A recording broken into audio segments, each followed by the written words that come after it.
Hi everyone, welcome to another video. ഇന്നത്തെ video ഒരു ദോശയാണേ. ചില സ്ഥലങ്ങളിൽ ഇതിനെ കാരദോശ, കറുമുറു ദോശ എന്നൊക്കെ പറയും തോന്നുന്നു. ഞങ്ങളിതിന് പറയാറുള്ളത് അടദോശ എന്നാണ് കേട്ടോ. ദോശമാവ് തീർന്നു പോയെങ്കിൽ രാത്രിക്കോ രാവിലത്തേക്കൊക്കെ എന്താ ഉണ്ടാക്കുക എന്ന് ആലോചിക്കുമ്പോൾ പെട്ടെന്ന് ഉണ്ടാക്കിയെടുക്കാൻ പറ്റുന്ന ഒരു ദോശയാണ് ഈ അടദോശ. ഈ ദോശയും ഓരോ സ്ഥലങ്ങളിലും ഓരോ പോലെ ആയിരിക്കും ഉണ്ടാക്കുന്നുണ്ടാവുക അല്ലേ. ഞങ്ങൾ എങ്ങനെയാണ് ഉണ്ടാക്കുന്നതെന്ന് പറയാം. അതിനായിട്ട് ആദ്യം അരി വെള്ളത്തിലിടൽ തന്നെയാണല്ലോ. അരി പച്ചരി 1.5 ഗ്ലാസും പുഴുങ്ങലരി 1 ഗ്ലാസും ആയിട്ടാണ് നമ്മളിപ്പോൾ എടുത്തിരിക്കുന്നത്. കൂടെ തന്നെ ഉഴുന്ന്, കടലപ്പരിപ്പ്, തുവരപ്പരിപ്പ് ഇത് മൂന്നും കൂടിയിട്ട് 1 ഗ്ലാസ് ക്വാണ്ടിറ്റിയിൽ എടുത്തിട്ടുണ്ട്. അത് നന്നായി കഴുകിയിട്ട് വെള്ളം ഒഴിച്ച് കുതിരാൻ വെക്കലാണ്. കൂടെ നമ്മളുടെ വറ്റൽ മുളക്, അതായത് ഈ കൊണ്ടാട്ട മുളക്, ഉണക്കമുളക് എന്നൊക്കെ പറയുമല്ലോ, അത് നമ്മളുടെ എരിവിനനുസരിച്ചുള്ളത് ആ അരിയിൽ തന്നെ ഇടാറാണ് പതിവ്. 1.5-2 മണിക്കൂറിൽ തന്നെ ഇത് അരച്ചെടുക്കാം. അരയ്ക്കുന്നതിന് തൊട്ട് മുമ്പ് നമ്മൾ കുറച്ച് സാധനങ്ങൾ കൂടെ എടുത്ത് വെക്കാറുണ്ട്. വലിയുള്ളി, കുറച്ച് ചെറിയുള്ളി, പിന്നെ 2 കഷ്ണം ഇഞ്ചി, 2 കഷ്ണം വെളുത്തുള്ളി, കുറച്ച് കറിവേപ്പില സെറ്റാക്കി വെച്ചിട്ട് അരയ്ക്കാൻ തുടങ്ങും. ആദ്യം നമ്മളുടെ ഉഴുന്നും പരിപ്പുകളും കൂടിയിട്ടാണ് അരയ്ക്കാറുള്ളത്. അത് ജസ്റ്റ് ഒന്ന് ചതച്ചെടുക്കേ വേണ്ടൂ, നന്നായിട്ട് അരയ്ക്കാറില്ല കേട്ടോ.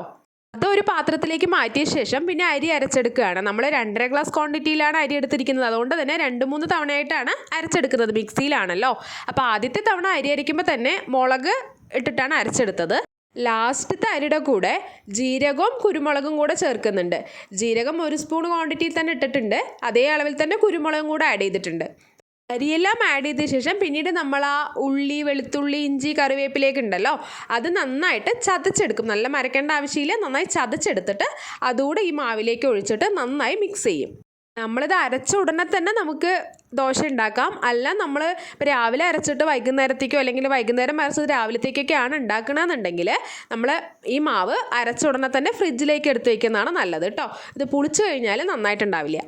അതുപോലെ തന്നെ നമ്മൾ ഈ മാവിൽ അരച്ച ഉടനെ തന്നെ ഉപ്പും ആഡ് ചെയ്യാറില്ല. നമ്മൾ ദോശ ഉണ്ടാക്കാൻ എടുക്കുമ്പോൾ അപ്പം എടുക്കുന്ന ആ ക്വാണ്ടിറ്റിയിൽ ആവശ്യത്തിനുള്ളത് മാത്രമായിട്ടാണ് ഉപ്പ് ചേർത്താറുള്ളത്.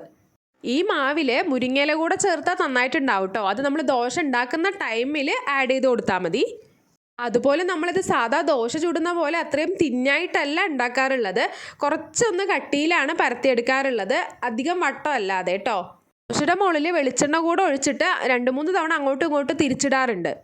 മാവിൽ മുളകും കുരുമുളകൊക്കെ ചേർക്കുന്നതുകൊണ്ട് ദോശയ്ക്ക് നല്ല ടേസ്റ്റാണ്. അതുകൊണ്ട് തന്നെ ഇതിൻ്റെ കൂടെ ഏതെങ്കിലും ഒരു ചമ്മന്തി മാത്രം മതി. ഉണ്ടാക്കാത്തവരുണ്ടെങ്കിൽ ഉണ്ടാക്കി നോക്കൂ കേട്ടോ. വീഡിയോ ഇഷ്ടപ്പെട്ടാൽ ലൈക്ക് ചെയ്യാൻ മറക്കല്ലേ. മറ്റൊരു വീഡിയോയിൽ കാണും വരേക്കും ബൈ.